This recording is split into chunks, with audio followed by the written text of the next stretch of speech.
Всего за одни сутки полицейские области выявили свыше 100 фактов правонарушений. Среди них кража скота, незаконное хранение оружия и управление автомобилем без документов.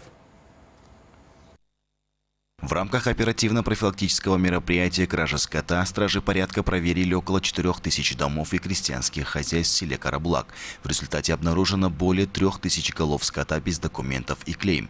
Проверены 12 мест забоя, задержаны 6 грузовых машин, перевозивших скот без сопроводительных бумаг. За нарушение правил хранения оружия к административной ответственности привлечены 10 граждан. Кроме того, установлены 24 случая нарушения миграционного законодательства иностранцами. Всего в ходе рейда зарегистрировано более 100 административных правонарушений. Среди них 8 фактов загрязнения общественных мест, 17 случаев непристегнутого ремня безопасности у водителей, 24 нарушения правил перевозки пассажиров и грузов, 3 автомобиля отправлены на штрафстоянку.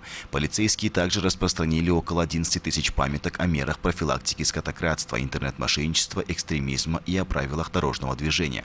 По словам стражей порядка, такие мероприятия способствуют росту правовой культуры граждан и укреплению общественной безопасности.